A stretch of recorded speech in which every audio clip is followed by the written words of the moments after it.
Приветствую тебя на канале Твой Конфиг. Сегодня у нас на обзоре очень интересный девайс. Как вы знаете, сейчас вот такие вот вещи в тренде. Это у нас BQ Watch 2.1. Это умные часы, ну или можно их назвать как умный фитнес-браслет. В общем, что у него тут прикольного? У него есть термометр, он измеряет пульс, счетчик калорий, уведомления о вызовах и сообщениях. Соответственно, с телефона все приходит корректно. Экранчик большой, то есть русский язык качественный. В общем, здорово. IP-защита у него есть, то есть можно купаться в душе, не снимая часы. Сенсорное управление, мониторинг сна, причем у него еще есть вибро и будильник. То есть вы выставляете, он у вас на руке там в режиме ожидания он работает до 20 дней от одного заряда, дисплей 1,4 дюйма, Bluetooth версия 4.2, процессор хрен его знает какой, я, честно сказать, такие процессоры еще не встречал. В комплекте у нас идет вот такая вот заряд, USB тыкаешь, сюда часы кладешь, и все это так здорово получается. И вот такие вот часики. Кстати, они не выглядят дешевыми, кромка металлическая, кнопочка металлическая, вот эта часть металляшка серебристая, это у нас термометр, то есть датчик температуры. Я уже проверял, ну с погрешностью там где-то 2-3 градуса он показывает. Ну и естественно пульс. Батарея у него емкости 170 мАч, что в принципе неплохо. Заряжается он достаточно быстро. Здесь есть, можно включить фонарик, поставить таймер, можно отрегулировать яркость. Сенсор, кстати, отзывчивый, очень хорошо работает. Можно управлять музыкой с плеера телефона, что тоже удобно. Допустим, тебе не надо, если трубка лежит у тебя в рюкзаке, то тебе не надо ее доставать с рюкзака, чтобы там переключить трек, допустим, или лезть до наушников. У тебя это всегда все на руке. Погоду тоже показывает, тренировки, много режимов, здоровье, сон, сообщения, шаги. В общем, вот тут, кстати, по тренировкам ходьба, бег, велосипед, бадминтон, пропуск. Но это, наверное, прыжки, скакалки, футбол, бадминтон. Но это только те, что здесь стоят. Давайте же мы его синхронизируем с телефоном, я вам покажу приложение. Включаем Bluetooth.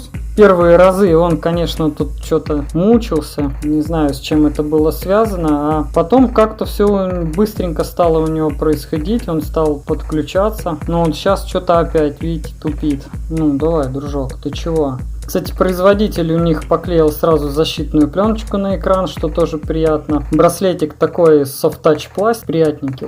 Подключились. Мы запускаем вот такое приложение, называется DaFit. Ну и в этом приложении мы тут видим много всего интересного. Причем такое, оно похоже чем-то на Xiaomi-шное, ну с небольшими, наверное, графическими отличиями. Шаги, сон, пульс, бег на открытом воздухе. Потом настройки телефона мы переходим.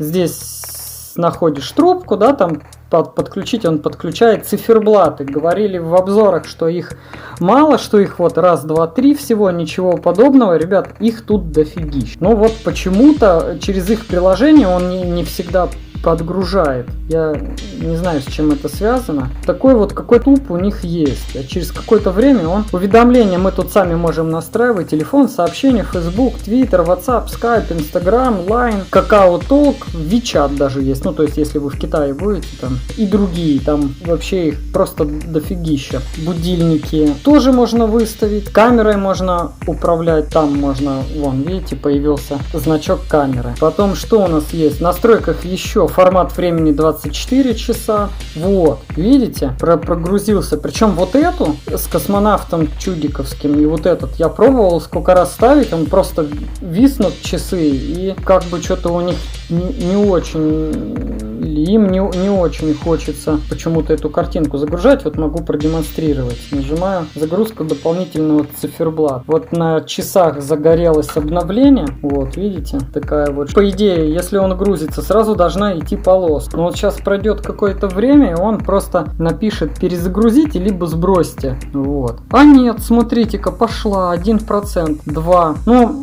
на самом деле, казалось бы, ну что тут вот этот циферблатик мелкий с данными, приложение скачать по Wi-Fi. Да господи, это 3 секунды должно быть времени, но здесь почему-то происходит это все достаточно долго. Пока он у нас обновляет, я вам сейчас покажу, каким образом работает зарядка. Вот такая вот штучка с туннельной, я так понимаю, тут магнитик стоит. И вот так вот берешь, и они сразу же становятся в нужное им место. Контактную группу придумывать, как прицелить, чтобы оно стало нормально. Нет, тут все это элементарно в этом плане сделано, конечно, очень здорово. Да и вообще они внешне очень интересно выглядит. Ну, как сказать интересно. Мне вот, например, такой дизайн очень нравится. Это все слизано с Apple Watch, да, наверное. Китайцы не изобретают велосипед. Стоят они что-то в районе 2600 рублей. Ссылочка будет в описании магазина, где их можно приобрести. Магазин, который предоставил их на обзор, это ТВ Stock. Я вам сейчас покажу. ТВ Stock классный магазин. Много всяких хороших штук, особенно там телевизоров много здоровских у них. Есть даже 75 дюймов, очень адекватные деньги. Также у них здесь есть и холодильники, и стиральные машины, и чего только нет. Даже есть кофемашины, бюджетные роботы, пылесос. Вернемся к нашим часикам. Вот видите, 29-30%. Ну, как это? Вот как это можно объяснить? Я понимаю, что, наверное, она чего-то весит, и памяти в них не так много, чтобы это все быстро происходило. Но чтобы вы понимали, до этого у меня был Xiaomi Mi Band 2. И вот таких вещей у меня не было, мне все время хотелось. И вот думаю, наверное, надо себе прикупить. Потому что за Apple Watch там отдавать 20-30 тысяч, ну, я смысла такого не вижу. Я столько не зарабатываю, чтобы покупать Apple Watch. А по функционалу они будут, по сути, все то же самое, что и здесь, и как и в любом другом фитнес-браслете. Единственное, что меня больше всего волнует, это их автономность. Ну, помимо того, что ты заряжаешь смартфон каждый день, еще на зарядку ставить и еще 20-30 девайсов, это, ну, это такое себе, сами понимаете. Ну уже 55, 55, 56. Прошло 10 минут, 83%. Новый циферблат поставился с горем пополам. Вот, видите, как он выглядит. Я даже поближе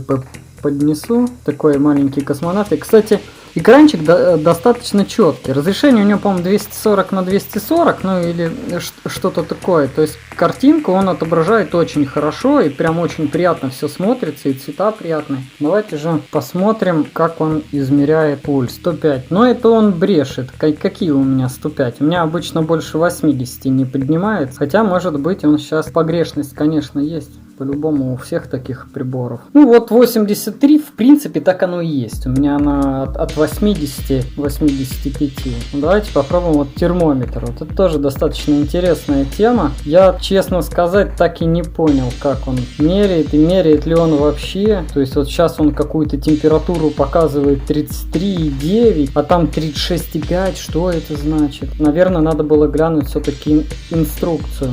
Как вот обычный термометр, вы сколько держите? Там 7-10 минут. И тут, наверное, также надо держать по-хорошему на руке, чтобы он как-то температуру померил. Ну, 34, но вряд ли температура. Хотя, кто его знает. В общем, вот такая вот интересная штука от компании BQ. Какой прикольный. Тут на весь вкус и цвет, на любой праздник. Тут у них экранчиков всяких тьма тьмущая. Так что, ребят, ссылочка будет в описании на магазин, где их можно приобрести. Но я бы, да, наверное, даже их рекомендовал к покупке, потому что за такие деньги, как 2500, навряд ли ты купишь Xiaomi, да, там они дороже стоят на порядок. В общем, очень годный девайс, симпатичный, и никто вам не скажет, что они какие-то дешевка, они не выглядят таковыми. Спасибо, что смотрели канал, ставьте лайки или дизлайки, обязательно подписывайтесь.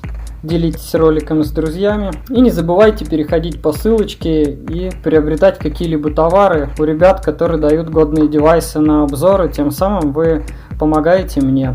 Всем спасибо, не болейте. Всем пока.